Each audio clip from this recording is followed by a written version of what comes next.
Boston Research just announced their new Miro M320S at NAB 2012. And who better to talk about that camera than the fine folks at Able Cinetech? So that's what we're going to do. Well, the Miro 320S is the latest in the line of phantom cameras. Now, you look at the camera here, this is with all our very accessories on it. What is great about this camera is not only is it so physically petite, and so you can shoot in ways that you could not capture otherwise, but also that the price point is also dramatically lowered. It is an uncompressed, raw camera, digital cinema quality, 1920 by 1080, 12 gigs of internal memory. And you can then shoot up to 1,540 frames per second at that resolution in 12-bit uncompressed RAW, which is a huge, huge thing. Native ISO of 1,000. It's a great dynamic range. Really good-looking camera, even if you weren't shooting at incredibly high speeds.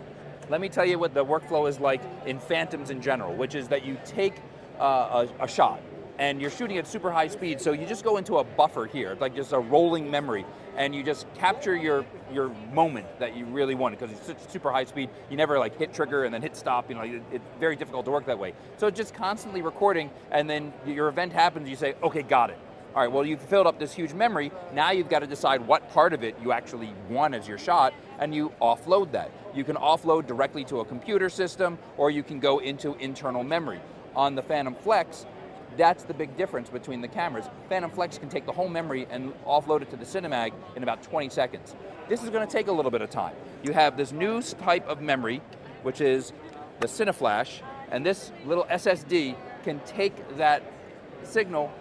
It might take a couple minutes to do the full file, but you're able to use very inexpensive media, and you can be able to quickly continue on with your work.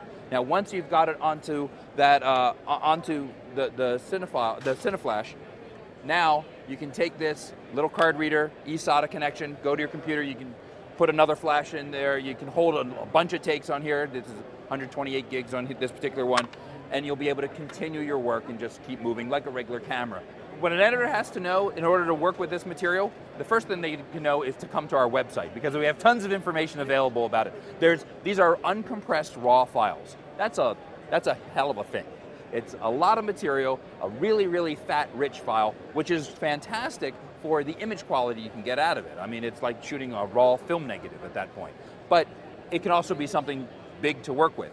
Now, there are programs that can take that file and put it into a native QuickTime wrapper so that you can then just edit in Final Cut. There's other systems that will edit with it directly, you know, using the raw file. There's a lot of ways that you can really use the material directly in that fashion. But I can also tell you that people take the HDSDI feed out of this camera and go to a small recorder and just record, say, in ProRes, and they're happy with that. It gives them a beautiful image, and then they move on. And it's really about what's more appropriate for whatever your job might be.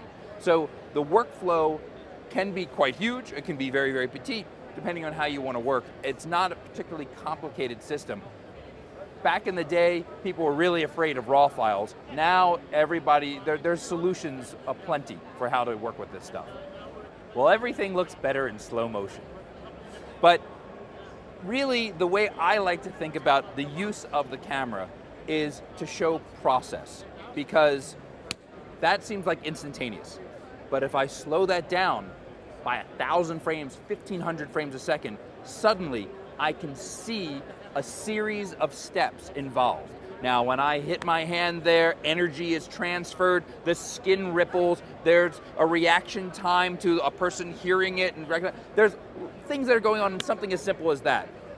But any physical product, any device, any process is extrapolated when you slow down, when you go into slow motion. And so now you are not just taking something and making it longer, you're actually revealing the process behind it. And that can illustrate what a product is, it can illustrate what a process is, and you can then use it to explain what the device is really about. So there's actually a huge amount of use for it, rather than just sort of slowing things down to make them pretty. It's really about explaining what a technology is. It's, you know, a fascinating educational tool, a fascinating for manufacturers, just a way to explain what their products really are. So if you're a corporate producer and you've been wondering how to liven up your industrial footage, if it be in a factory or an OR, anything that shows a process of your product, this is the camera for you, the Miro 320. It's light and it's inexpensive. So when you do shoot that footage, make sure you post a picture of that production on our Facebook page. Until next time. So where do you download Information OverDrive? Go to Cruise Control's website and click Podcast.